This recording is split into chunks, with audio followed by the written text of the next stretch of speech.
तो 1980 में अफ्रीका के एक मुल्क में माली, जहाँ पर एक बच्चा पैदा होता है और जिसकी आज की किलकारियाँ कल के राजा की धार में बदलने वाली थी, और वो इतना अमीर हुआ कि आज जितने भी मिलियनेयर्स हैं या बिलियनेयर्स हैं, अगर हम उनकी वेल्थ जोड़ भी लें तो उसके बराबर नहीं आ सकती।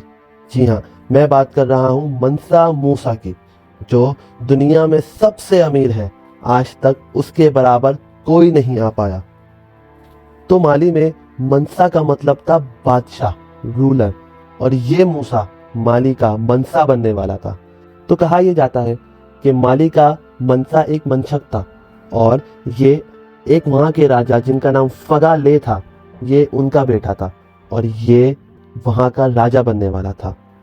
लेकिन फिर वहाँ पे कुछ लोगों की अलग थ्योरी भी है कि मूसा सुल्तान अबू बकरी कीता टू के जो 9वां सुल्तान था माली का, उसका मंत्री था और उसके वफादार होने की वजह से उसको राजगद्दी दी गई। सच क्या है ये तो आज तक किसी को भी सही नहीं पता, लेकिन ये एक र्यूमर्स हैं जो सुने गए हैं। तो चलो हम सीधा चलते हैं मूसा के मंसा बनने की गद्दी पे। तो 1312 में बादशाह अबू बकरी ने सोचा, वैसे ही मेरा साम्राज्य इतना बड़ा है, क्यों ना मैं इसको और बड़ा बनाऊं। तो इसे बड़ा बनाने के लिए इसने 300 कश्तियों को अटलांटिक ओशन में छोड़ दिया, जिसमें से 200 कश्तियों में इसने अपने सोल्जर छोड़े और 100 कश्तियों में उनका खाना छोड़ा और उनको बोला कि मालूम कर आओ, खोजो कि वहां पर क्या है और हम कहाँ पे कब्जा कर सकते हैं।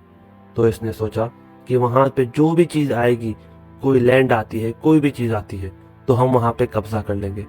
लेकिन बहुत समय बीतने के बाद भी कोई भी वापस नहीं आ पाता और परेशान हो जाता है बादशाह अबू बकरी कि मैंने भेजा था इनको, तो ये अभी तक वापस कोई क्यों नहीं आया। लेकिन बहुत दिनों बाद एक कश्ती वापस आती है और जब उससे पूछा जाता है कि बाकी सब कहाँ हैं और इतना टाइम तुम लोगों को क्यों लग गया, तो वो बताता है कि वहां पर समंदर में तूफान आ गया था और उसने सबको अपनी लपेट में ले लिया, सिर्फ हम ही किसी तरह बच गए और यहाँ वापस आ गए।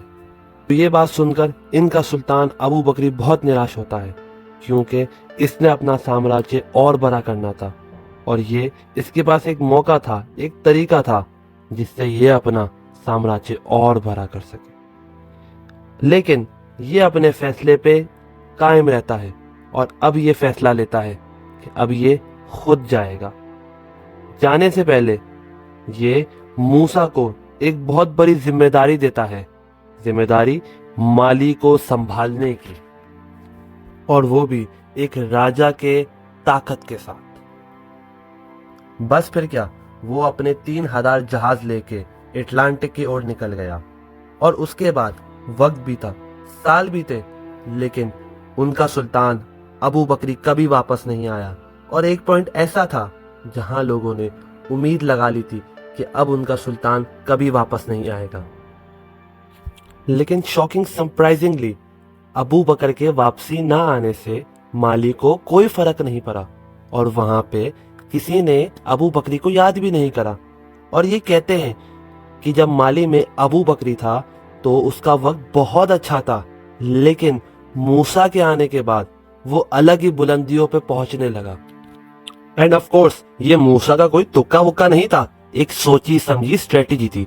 जी हाँ, जैसे ही मूसा अपनी गद्दी पे आता है और वो ये सोचता है कि अब मैंने अपना साम्राज्य और बड़ा करना है और ताकतवर करना है, तो इसने सोचा कि उस वक्त सबसे ज्यादा इंपॉर्टेंट क्या है अपने साम्राज्य को ताकतवर करने के लिए, एक नमक, दूसरा सोना। तो फिर इसने नमक और सोने को अपने अंडर लेने के लिए उन जगहों पे हमला करना शुरू कर दिया जहां से ये नमक और सोना ले सके, जैसे कि बम्बुक गोल्ड माइन, जो तब भी सोना देती थी और आज भी सोना देती है। और उसके साथ साथ इसने इडजिल, औलिल और तकाजा जैसे जगहों पे भी हमला किया जहां से वो नमक ले सकता था, और वो इन चीजों को बेच बेच कर अपना साम्राज्य और मजबूत कर रहा था। और ये हुआ भी और इसने बहुत सफलता हासिल भी करी। और फिर इसने अटलांटिक ओशन से लेकर नाइजर रिवर तक अपना कब्जा कर लिया।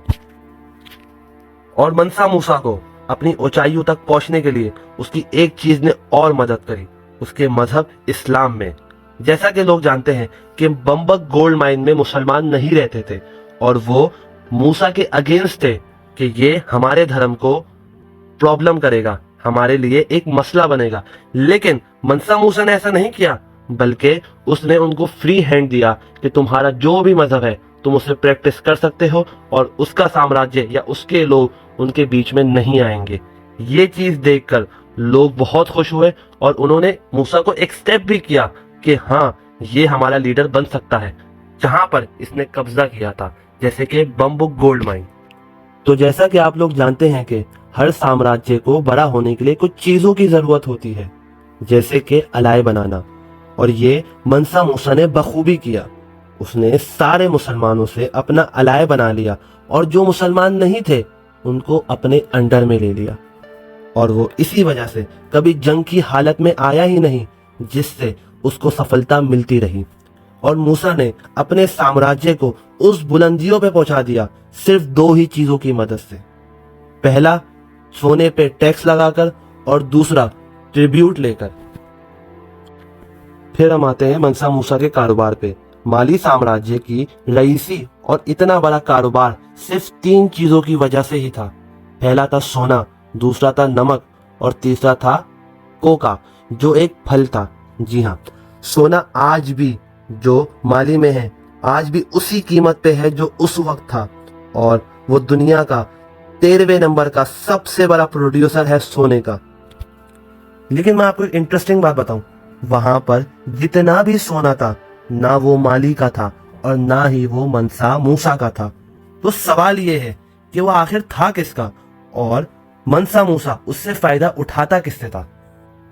तो ये सारा सोना सब बाहर जाता था और मनसा मूसा ने उस सोने पे टैक्स लगा दिया गया था ताकि वो टैक्स से पैसे कमा सके। और कहा यह जाता है कि पूरा माली सिर्फ और सिर्फ उस सोने के टैक्स पे चलता था और वहां से इतना कमाता था कि उसकी कोई हद नहीं थी। और फिर इसने नमक और कोला दोनों का व्यापार शुरू कर दिया। कोला एक ऐसी चीज थी जो रेगिस्तान में इस्तेमाल होती थी प्यास ना लगने की वजह से। ये फल अगर आप खा लो तो आपको प्यास नहीं लगती थी। और नमक कौन सा था? ये नमक वही था जो लोग रोजमर्रा में इस्तेमाल करते थे, और इसकी डिमांड बढ़ने की वजह से उसके पैसे भी बढ़ गए। एक वक्त तो ऐसा था कि नमक और सोने की कीमत एक जैसी हो गई थी, और उसी वजह से इनका व्यापार काफी बढ़ गया था। तो आप लोग ये चीज देख सकते हो और समझ सकते हो कि माली कितना पावरफुल और कितना पैसे वाला मुल्क बन गया था मूसा मनसा के दौर में। और मूसा मनसा उस वक्त का लेकर आज तक सबसे अमीर इंसान है। उससे ज्यादा मालदार इंसान पूरी दुनिया में कोई नहीं है जो बताया जाता है। और एक दफा का कहना यह है कि मनसा मूसा ने अपनी ज़कात निकाली और लोगों को सोना दिया उस ज़कात में, तो सोने के पूरी दुनिया में दाम गिर गए।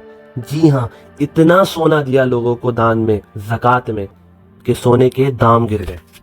तो ये चीजें हमें बताती हैं कि मनसा मूसा कितना पैसे वाला था, और इसकी वेल्थ जो पूरी दुनिया में ये बात मशहूर है कि अनकैलकुलेबल है। इसका पास जो भी पैसा था, जो भी सामान था, या जो भी सोना था, वो इतना था कि हम उसको कैलकुलेट भी नहीं कर सकते।